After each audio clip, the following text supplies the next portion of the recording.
everybody, and welcome to our Black and Gold Training Camp show. I'm Jack Hillgrove, joined with Jamie Baker. And before those yellow seats at Acrisure Stadium get filled for football season, the Steelers hit camp in Latrobe. For the second straight year, all eyes were on the quarterback position with Kenny Pickett back for his sophomore campaign.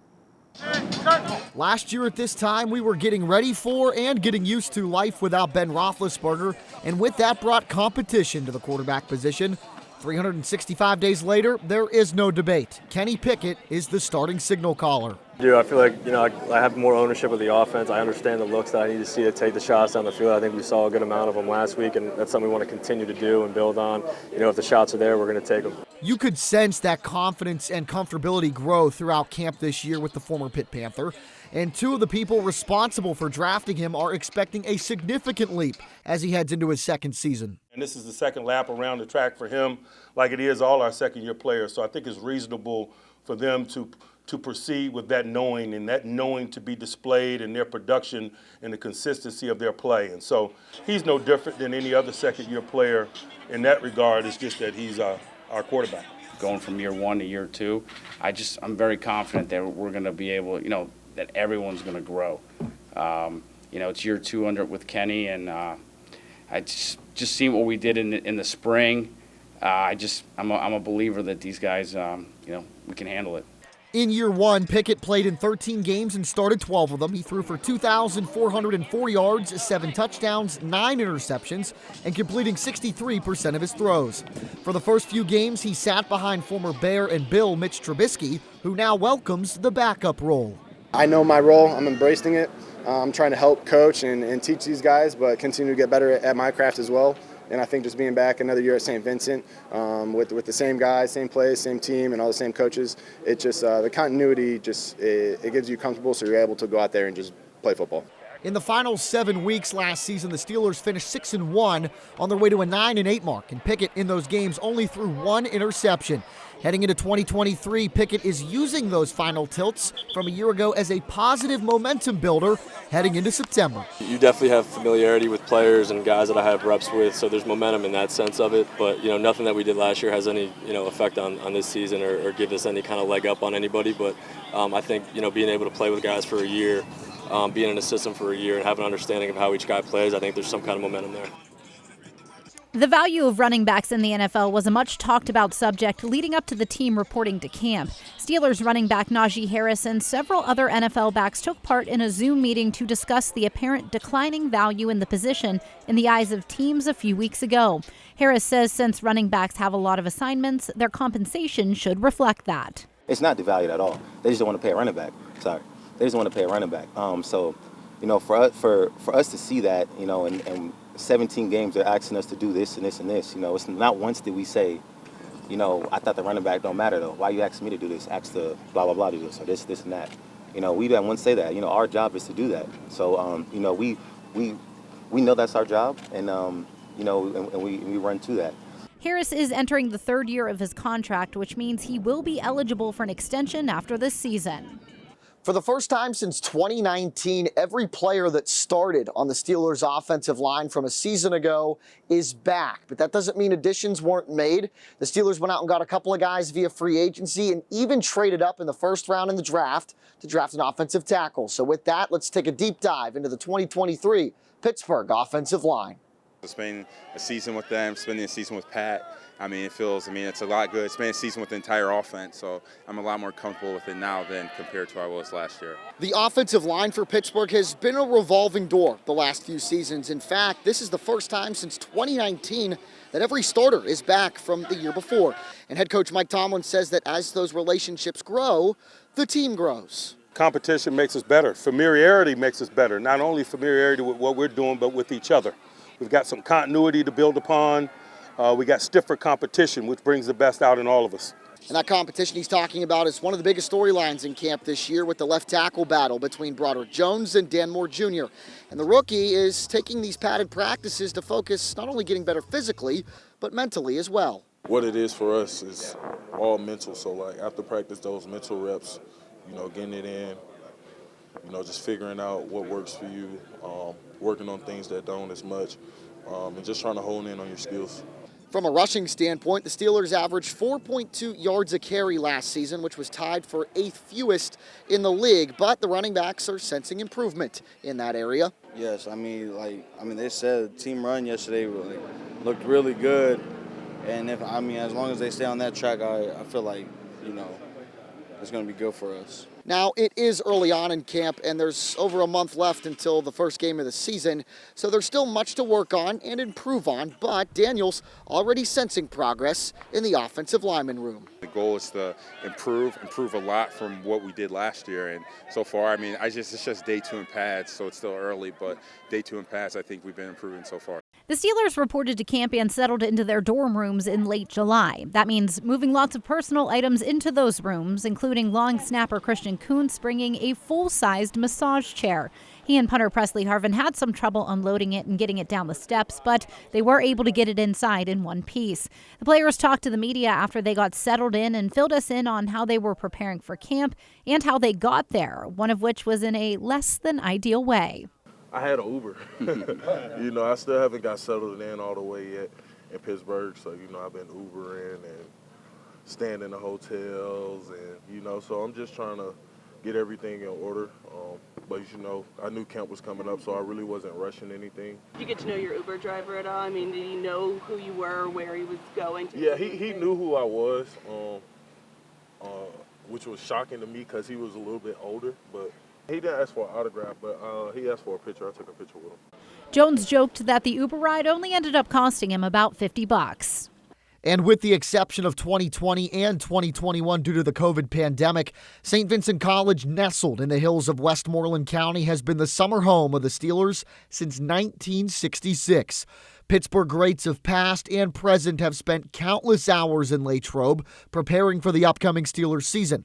And with that comes the fans. Each year, thousands of Steelers Nation come out to watch practice, and it's something that still mesmerizes the second-year general manager, even after 23 total years with the team. That's why we're here. With the element of having the fans here, it's amazing. I went for a walk today, and I was amazed. It was at 7:30 this morning, and there were already cars lined up. I owe it to them to do everything I can in my power to, not only help bring a championship to this organization, but to our fan base. They're so loyal to us, and they've been great with me. And I've been here 23 years, and that passion is it's second to none.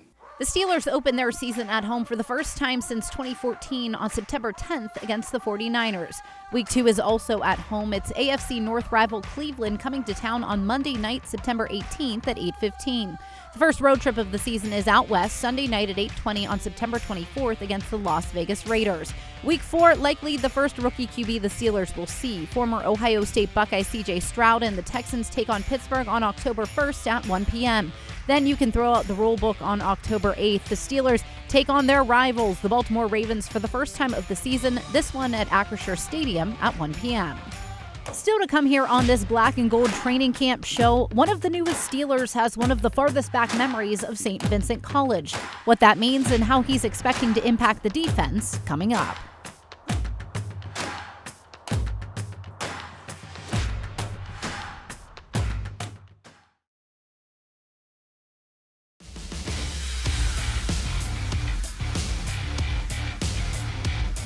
Joey Porter Jr. may be one of the newest Steelers, but he's definitely no stranger to St. Vincent College.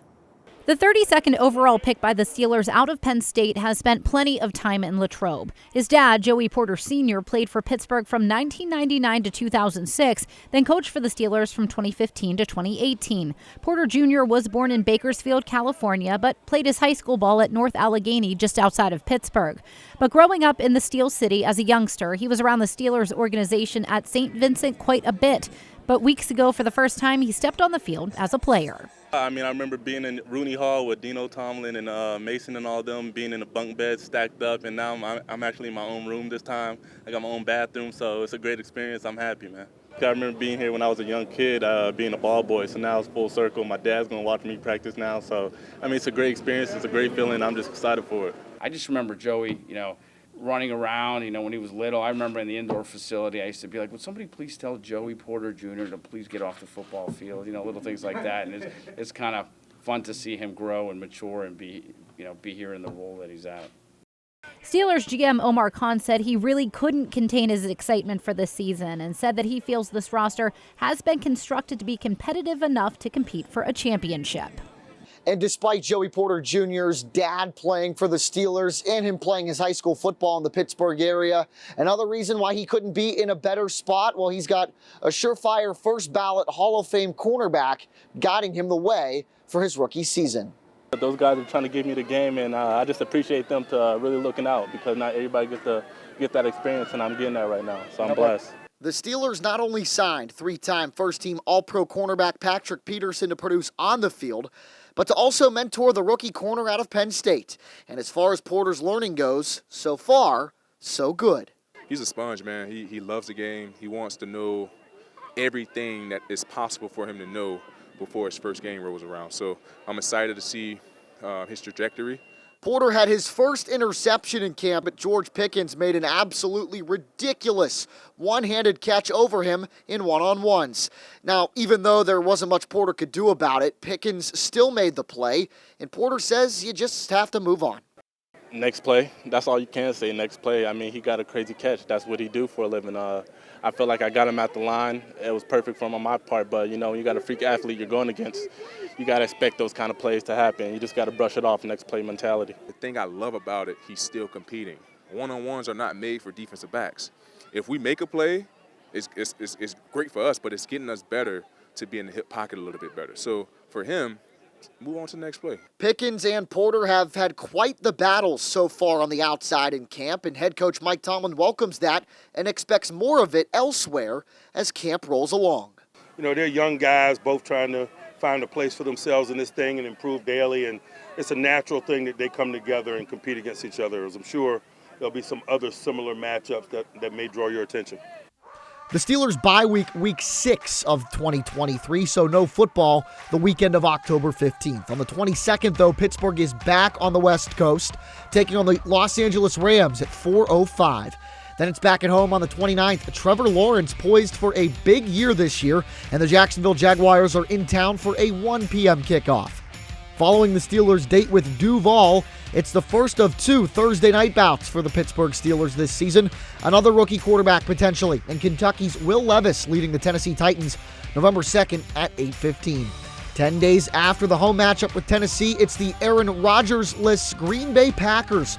The future Hall of Famer is now in New York, and in comes Jordan Love in the Pack on Sunday, November 12th at 1 p.m. Week 11, the second installment of Deshaun Watson and the Browns and the Pittsburgh Steelers. This one in Cleveland on November 19th at 1 o'clock. Then in Week 12, for the first time, the Steelers will see Joe Burrow and the Cincinnati Bengals. Kickoff for that one also 1 p.m. on November 26th. Coming up on the Black and Gold Training Camp show, Steelers fans hear a lot about the outside linebackers like TJ Watt and Alex Highsmith. But next, we're talking inside linebackers and some new names in that position.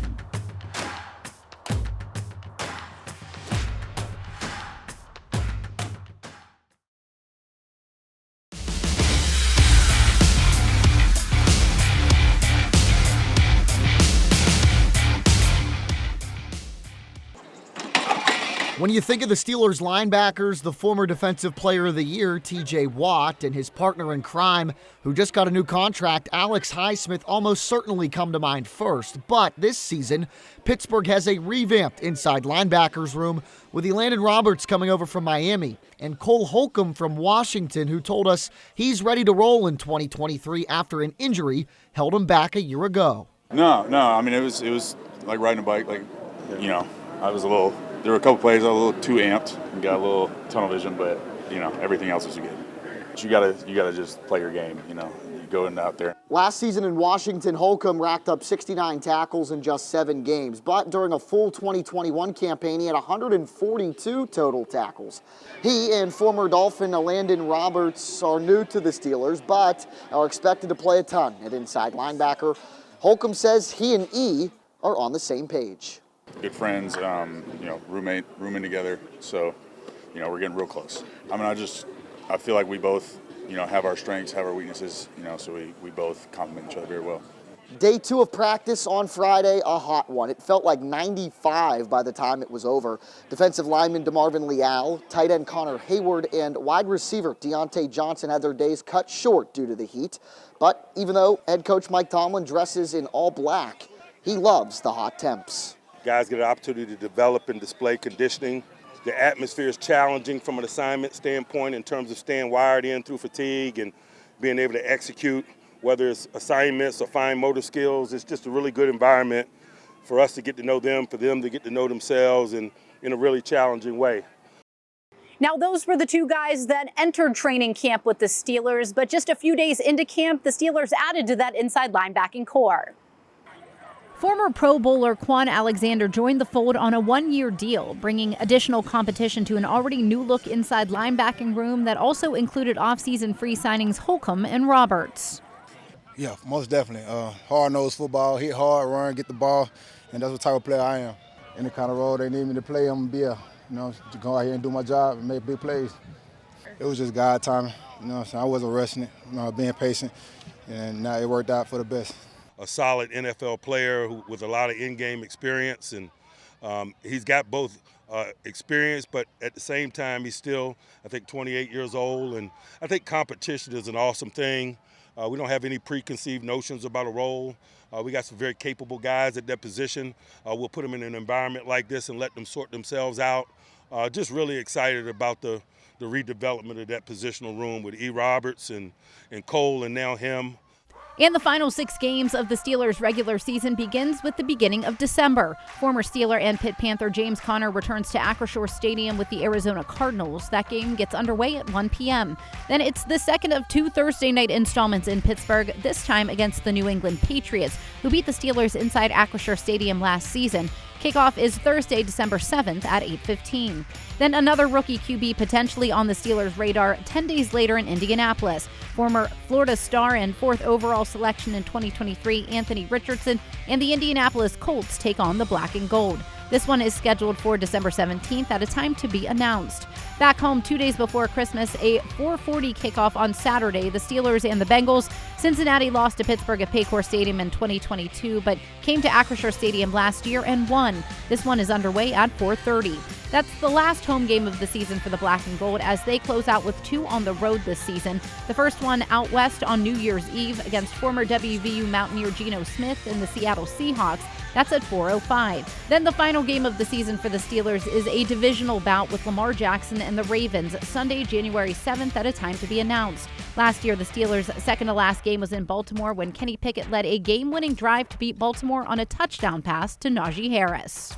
We're going to take a quick break, but in minutes, we take a look at one of the best traditions of Steelers camp, the night practice at Latrobe Memorial Stadium. We have that coming up on the Black and Gold Training Camp Show.